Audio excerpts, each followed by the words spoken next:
You're listening to the Annoyed Adult Podcast. Welcome to the Annoyed Adult Podcast. My name is Howard Cam, and normally I'm joined with Tina Hunt today, but she's not feeling well, and so we wish her a speedy recovery. Let's begin with a story. So I received an email from a parent about her child in my class. And the email states that her son comes to my classroom after school every day, and he tries to put in work, and he asks me for help.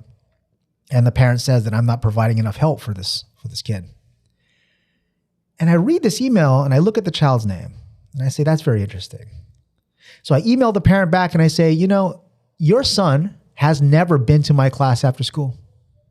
Your son has never asked me for help after school or during class. And when I check on his work, he says he doesn't need any help. So the kid's failing. And I see the kid the next day and I say, hey, why did you lie to your mom? Why did you lie to your mom and tell her that you're coming into my class after school every day? Why did you lie to your mom and tell her that I'm not helping you? Why did you do that? And then he said to me, because I just wanted to get her off my case. So instead of you taking personal responsibility, you blamed me for everything. And he didn't say anything after that. He just sat down. The second story is the same as the first.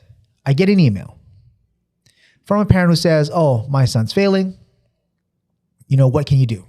And I say, well, your son goes on his phone all the time because you call him and he has to take your call. Your son tells me that he has to take the phone call because you're calling him during class time. And every time I say, hey, put your phone away, he tells me my mom is calling me. I don't want to stop a phone call between mother and son. So I said, yeah, go take the call outside. And he takes the call and he comes back. And I tell the mom of this student over the email, I'm saying, you keep calling your son during class hours. And she says, I am? I say, yeah. And then she says, I'll talk to him about that. So I see this student the next day and he says to me, yeah, sorry. My friends are calling me and I wanted to answer it. So, much like the first student, these two kids have blamed the teacher for their own problems and then telling the parents the lie.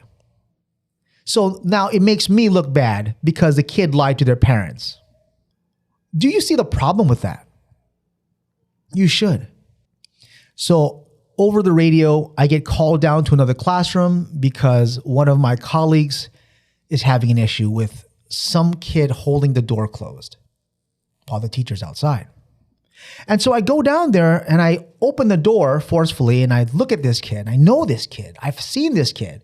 This kid was my student when he was a freshman and now he's a junior. I said, what the fuck are you doing? Why are you holding the door closed? Like, is this an emergency? Like, what's happening? I go, whose room is it? And he says, it's Mr. K's room. I'm like, correct? It's not your classroom, is it? And he says, no. And so I asked him, why are you holding the door closed? And he said, well, just playing around. Playing around? You think it's a good idea? And so I ripped into him. I read him the riot act. And then he went back to class and he said sorry. And the entire class went quiet. But I felt a little bad. I did. I felt a little bad. So a couple of days later, I saw him in his period 4 and I said, hey, do you know why that I yelled at you the way I did? He goes, yeah, because I was playing around. I said, okay, well, at least you understand that. And I told him, I feel bad that I had to yell at you. Like, I know you. I've seen you since you were a freshman. But that got me thinking about something else. And so I asked him, I'm like, well, in that classroom, there's other kids in there, right? And he says, yes.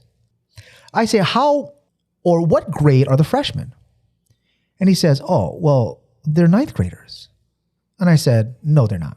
Try again. He goes, mister, they're 9th graders. They're freshmen. They're grade 9.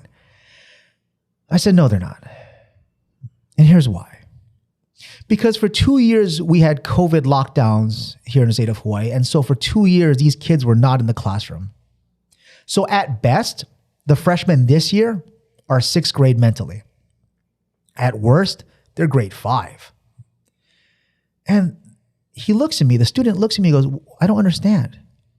And I said, because these kids have not mentally grown into the grade. They've had 2 years off of school and they've never been able to process what's going on. No one was there to correct their behavior. They just said whatever they want. And then he looked at me even more confused.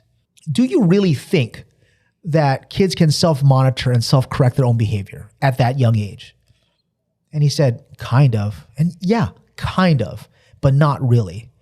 Let me provide more evidence for that. So in my classroom, in fact, all my classes, I said, hey, raise your hand if you cheated on any distance learning exams or quizzes. And sure as shit, almost every single hand went up. And I said, look, I'm not mad at you. I'm not going to blame you. But why did you cheat on all your quizzes and all your homework? Why did you do it? And they said, well, because, I can just look at the answers online. I'm like, correct. You can just look at the answers online. But did you try? He goes, well, I found the answer, which is correct. But because these kids didn't try to understand the concepts and they just looked up an answer online, copied it, pasted it into their homework assignment, and hit submit. They didn't even try and bother to understand concepts. And because they couldn't understand the concepts, they couldn't develop the skills necessary to process that information. For example, if we had to solve some kind of trigonometry exam, well, I could just punch in the equation online and find the answer, but I didn't really learn how to solve it naturally. And I said to these kids, it's kind of not your fault. A tool was available online, you used it, and then you submitted it. So I continue and I said, how many of you have TikTok and Instagram? These kids all raise their hand. It's like, okay. You have to be at least a certain age to receive DMs, direct messages on Instagram and TikTok. And did you get your parents' permission? And the kids laughed and they said, no, of course not. So how did you get TikTok and Instagram when you signed up? And they said to me, well, we just put in a fake age. Of course you would put in a fake age. Why would you put your real age anyway? You want to get what you want, so you lie about getting what you want. That's the point of it. They are being deceitful. Kids will be deceitful and lie and cheat to get what they want. They want a resource. They want access to something. And to get it, they will lie and cheat to get there. And so going back to the third kid that held the door closed, and I said, these kids, since they were sequestered from distance learning in intermediate school, have not learned.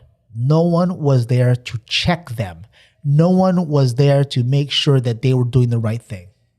So the same kids that did that are now back in school. And I say, how many of you are suffering D's, F's, C's? And, a quarter of the kids raise their hand. Half the kids raise their hand.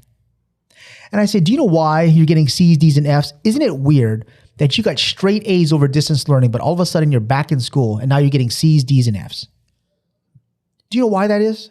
And the students were like, yeah, because it's hard. I'm like, nope, content's the same.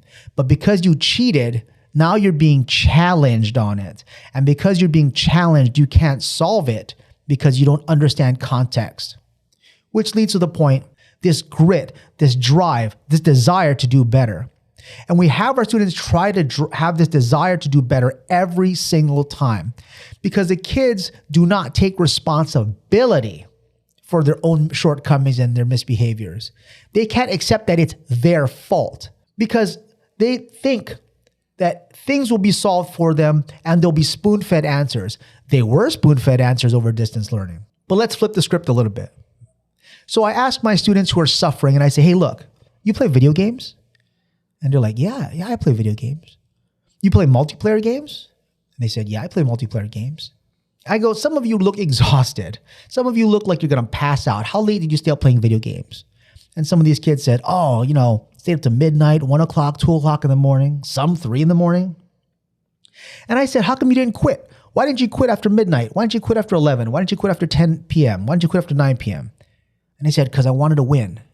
It's like, you wanted to win. So you put in drive and determination to do something so you could win. If you're playing some kind of team deathmatch game or some kind of capture the flag style game, do you just give up after the first round? You play another round and another round and another round after that. You continue to play these rounds again and again because you want to win. You're like, no, I'm not giving up. I lost this one and I want to keep trying and doing better. And so I said to them, that's grit and determination. So all you have to do now is apply that skill set to schoolwork. And they say to me, but mister, it's not fun. It's not fun. I said, yeah, I know it's not fun, but let me tell you what is fun. Fun is when you have so much money that you can play games whatever you want. And you're like, what? What does that mean? I said, when you get an education, you are converting that education into a skill, and that makes your time more valuable. They kind of understand. Time being valuable is so important. I said, look, let's do another story. I go, who gets paid more per hour? An airline pilot or a person that flips a hamburger over? And they're like, well, an airline pilot. I go, why? They said, because that person had to go to school. Like, well, pilot school, and there's a lot of training. You don't really have to go to college for that.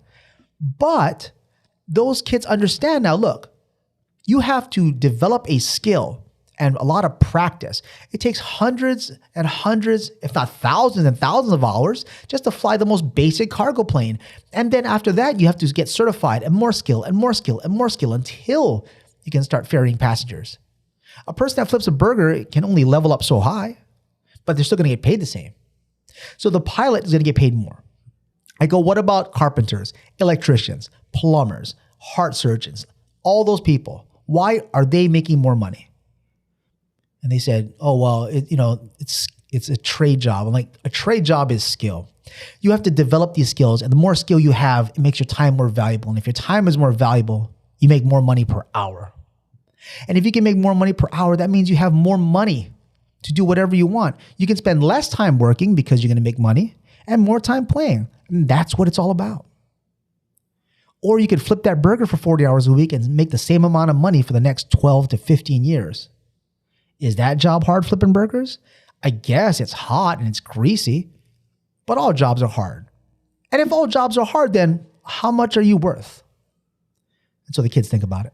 Like, oh, that makes sense. I'm like, I'm glad that makes sense. But first things first. Step one is you take responsibility for yourself. Understand that you're responsible for all your own shortcomings and failures. In fact, it was Neil deGrasse Tyson that said, there's no such thing as a good teacher and a bad teacher, because straight A students still get straight A's even if there's a bad teacher. Students that get F's still have good teachers, but they still get F's. So take responsibility for yourself, I tell these kids. And if you're an adult listening to this, you're responsible for everything. You're growing up soft. And these kids, I think, are growing up way too soft. They need a little grind. They need some grit. They need some determination. And that's almost feels like an impossible thing to teach this generation because they're so distracted by TikTok and Instagram and all these other algorithms and every single video game that drives their time, every single thing on their phone that divides them. How do they think critically? How do they make sure they develop proper skill set? How do they make sure they have proper manners? This is a question that's going to be asked for years. What are we supposed to do as teachers, as parents, and adults in this situation? Do we just give everybody a participation trophy? I mean, if you're the kind of person that does that, then shame on you. Don't give people participation trophies. There's either first place or not first place. That's all there is. So all you have to do is get up and grind and grit through it. And when you come out the other side, you're going to make more money. You'll be more valuable. And you'll be somebody that can take their skill set and translate it to whatever you want. I really hope that's what these kids do. I can only be so hopeful. But parents, if you're listening and you have kids, you got to do your job too. Don't blame the teacher, blame your kid. That's whose fault for all this. I'll see you in the next episode. Good luck, kids. Good luck, parents. If you've really been enjoying this episode, could you do us a favor? Would you mind sharing this episode with a friend? Please subscribe on Apple iTunes or Spotify or wherever podcasts are played.